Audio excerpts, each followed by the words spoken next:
Now fasting 2 days, کون سے 2 ایام ہیں جن کا اگر انسان روزہ رکھے تو 3 سال کے گناہ معاف ہو جاتے ہیں. Yes you heard me right. 3 سال کے گناہ معاف ہو سکتے ہیں اگر ہم 2 دن کا روزہ رکھیں. حدیث میں کیا آتا ہے؟ رسول اللہ صلی اللہ علیہ وسلم نے فرمایا کہ جو شخص عرفہ کے دن کا روزہ رکھتا ہے اللہ سبحانہ تعالیٰ اس کے پچھلے سال کے اور اگلے آنے والے سال تمام گناہ معاف کر دیتے ہیں.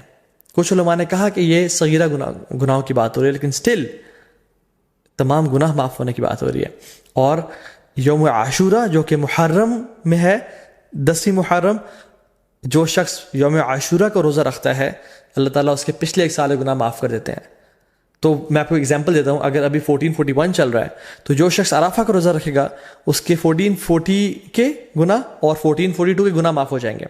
اور جو شخص اب بالکل اگلے مہینے محرم کے مہینے یوم عاشورہ کو روزہ رکھے گا ود 9th ایز ویل تو اس کے 1441 کے بھی گناہ معاف ہو جائیں گے. تو 1440 1441 اینڈ 1442 3 سال کے صغیرہ گناہ اللہ تعالیٰ معاف کر دیتے ہیں. And how amazing is that. اللہ تعالیٰ بہانے دے رہے ہیں ہم لوگوں کو اپنے گناہ معاف کروانے کے لیے، لیکن ہم میں سے ہے کوئی جو آگے بڑھ کے ان اپرچونیٹیز کو گراب کر لے اور اپنے رب کو واقعی میں راضی کر لے.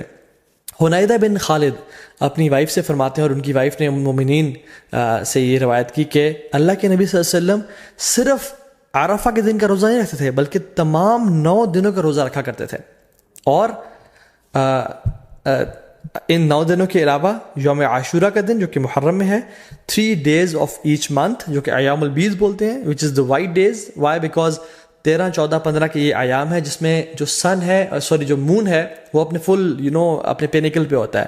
اٹ از وائٹ اور راتیں بھی روشنی کی طرح ہوتی ہیں. So it is the white days which ایام بیز.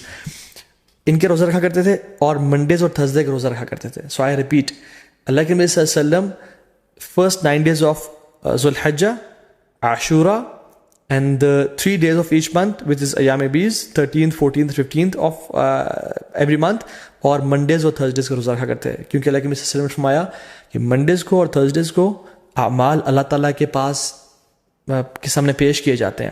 تو میں چاہتا ہوں کہ میرے اعمال اس حالت میں پیش کیے جائیں کہ میں روزے کی حالت میں ہوں.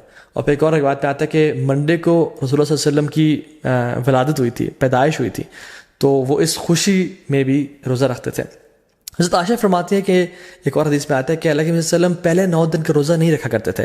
Now the scholars reconcile between these 2 hadiths کہ کبھی کچھ سال رکھ لیا کرتے تھے اور کچھ سال چھوڑ دیا کرتے تھے. تو ہمارے لیے یہ ہے کہ ہم چاہیں تو رکھ سکتے ہیں. جو شخص آگے بڑھنا چاہتا ہے وہ ان دنوں میں روزے رکھے جا سکتے ہیں، کیونکہ رسول اللہ صلی اللہ علیہ وسلم کی پیاری سنت سے یہ روزے ثابت ہیں.